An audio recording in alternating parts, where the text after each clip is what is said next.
This is another classic matchup between the innovative Danish Grandmaster Bent Larsen and the world champion at the time of this game, Boris Spassky.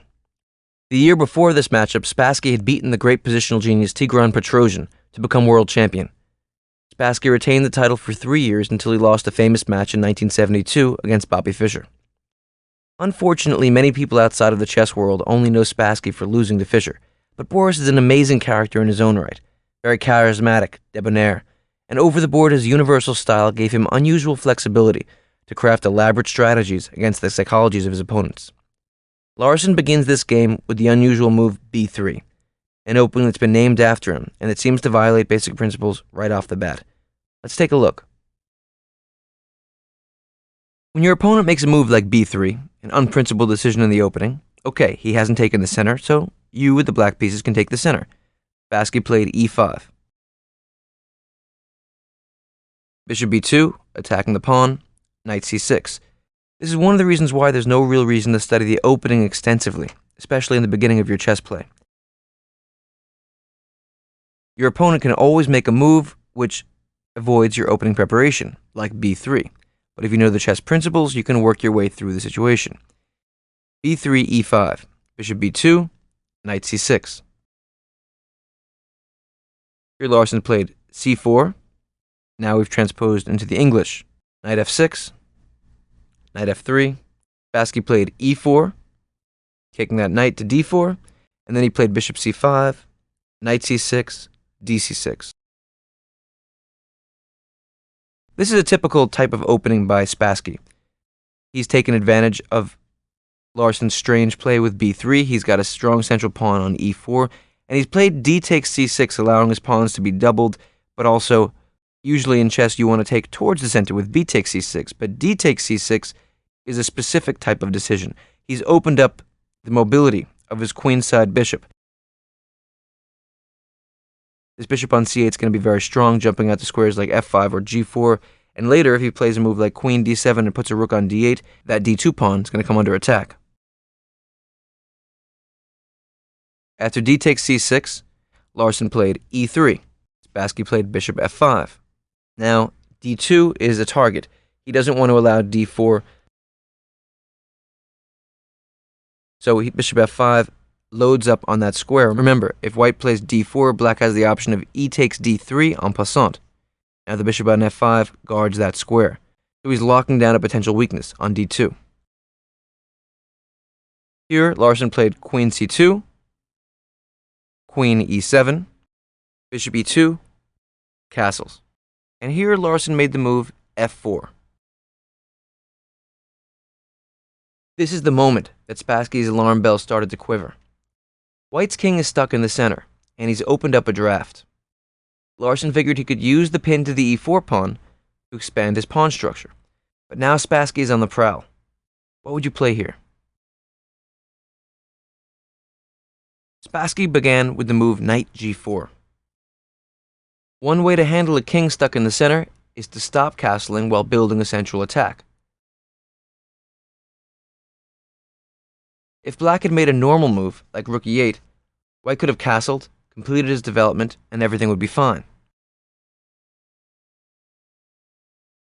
After knight g4, the idea is that if castles, black has queen h4, threatening mate on h2, and suddenly white has a lot to deal with. After knight g4, white played g3, stopping the queen from jumping into h4. And now, Spassky jumped all over Larsen's position. You see, this is what I'm talking about when I say presence in the moment. The game was normal. It was evolving. f4 was a strange decision that immediately Spassky saw weaknesses. He jumped into knight g4, aiming for the h4 square. Now after g3, Spassky came up with another move, aiming for that g3 square. He played the very strong h5.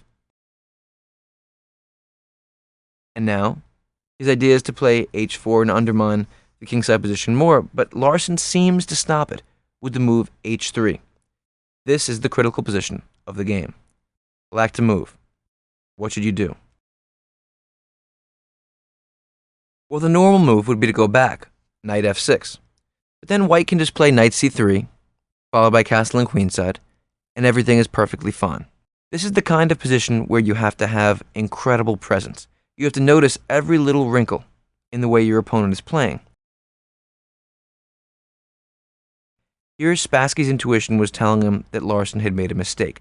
You're not going to just look and see the move that Spassky played here.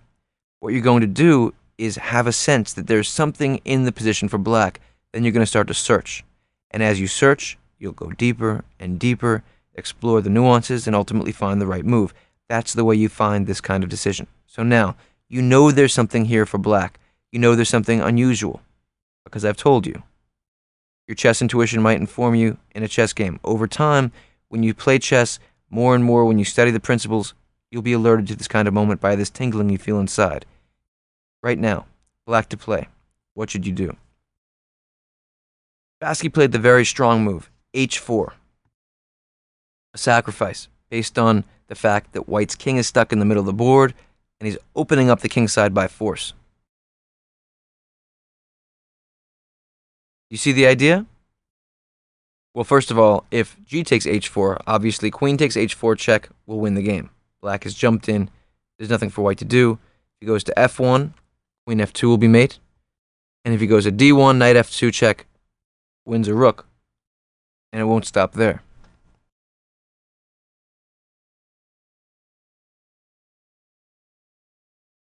Obviously, the critical element of h4 is what happens if he takes the knight. H takes g4. That's what Larsson did. Now, what was Spassky's idea? H takes g3. So here, Larsson played rook g1. You see what would have happened after rook takes h8, rook takes h8, g takes f5? Good. Here, rook h1 check. The only legal move is bishop f1. And next is g2. Attacking that bishop, of course, the bishop is pinned to the king by the black rook on h1. Next move is going to be g takes f1, make a queen, and win the game. So he can't take our bishop on f5. And if white instead plays the move bishop to f1, there are actually a bunch of ways for black to win this position. The one I like best is queen h4,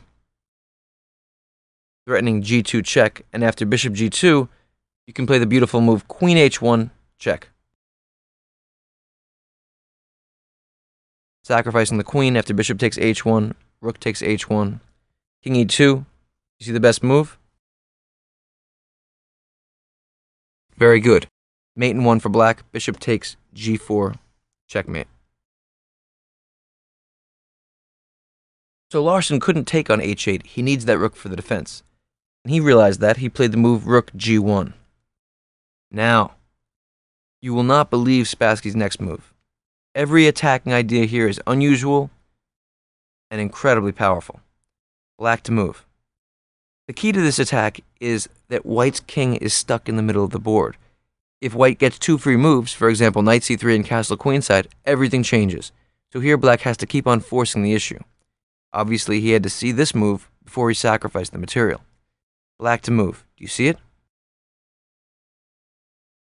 This unusual pawn on g3 really changes the dynamic and makes all of the attacking ideas kind of counterintuitive. Spassky's move was rook to h1. A rook sacrifice. We've already given up a piece. Now we give up the rook. Obviously, white has to take it. Rook takes h1. And now, for black. Do you see his idea? Good. g2. Pushing that pawn. Do you see how Spassky is opening up the diagonal to bring his queen into the attack with check? Here, white only has 2 possibilities. Rook g1 and rook f1. Notice once again how the queen on c2 is locked out of the defense.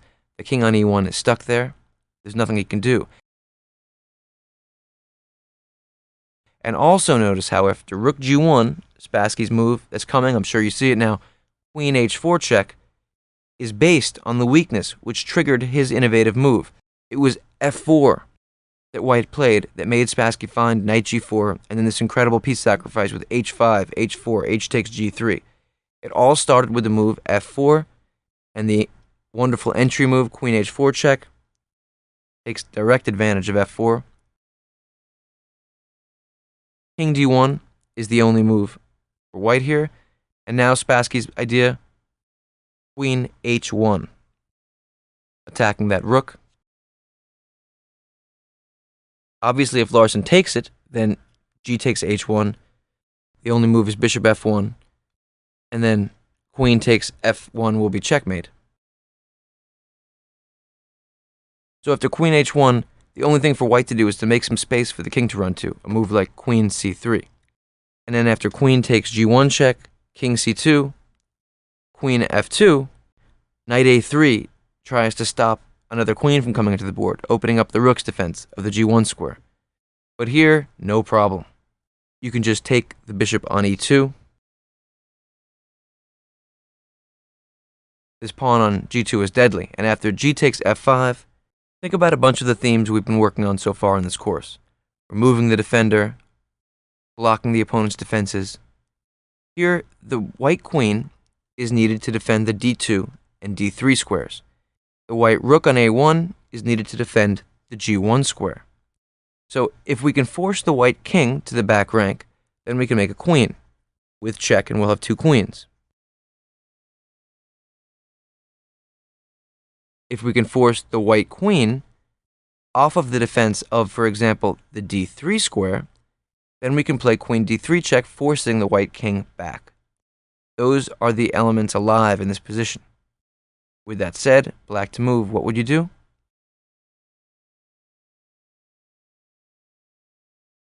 Very good. Bishop b4. Very strong. Attacking the white queen. The queen has to go somewhere. Otherwise, if we win the queen, we're up a queen and we win the game. He has to move. If he plays queen takes b4 now,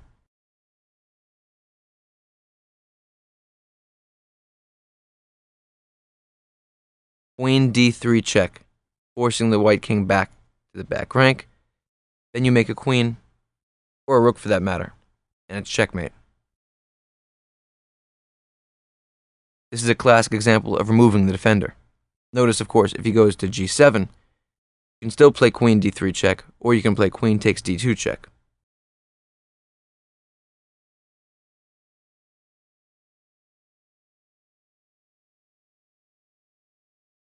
Okay, so we see that if rook g1, then queen h4 check, followed by queen h1, would win the game.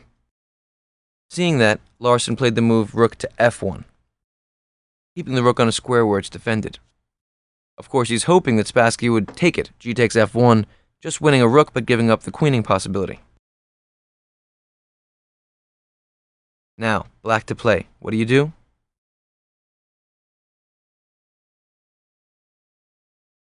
Right, bring the queen into the game. Queen h4 check, king d1. Now is the moment. G takes f1 check, bishop takes f1, and now, bring another piece into the attack. Excellent. Bishop takes g4 check. What happens if white blocks with bishop e2? You see mate in 1? Very good. Queen h1 is checkmate. And if he goes to c1, what do you do now? Enter the position. Excellent. Queen e1 check. The only move for white is queen d1. And now, cap it off with a mate. Queen takes d1, checkmate. Excellent. So in fact, after g takes f1, Larsson resigned the game. Always be on the lookout for unusual ways to exploit an opponent's mistake. Once again, this game underscores the huge importance of learning chess principles. Becoming a stronger chess player is all about improving your chess intuition. You learn more and more principles and get better and better at combining them in your mind when evaluating a certain position or a move of your opponent. Eventually, you won't think about the principles, but you'll live by them. You'll feel them. I call this the study of numbers to leave numbers, and it's a critical method of learning that I've used in both chess and in the martial arts. Once you've internalized the foundational arsenal of principles, if you are present in the moment, you'll just know something is off when your opponent makes a bad move. It'll be in your hands, your skin. You'll smell it. Something is here, I just have to find it. That's how Spassky found the unusual refutation to Larsson's f4. Something felt wrong about the move, and so Spassky started searching.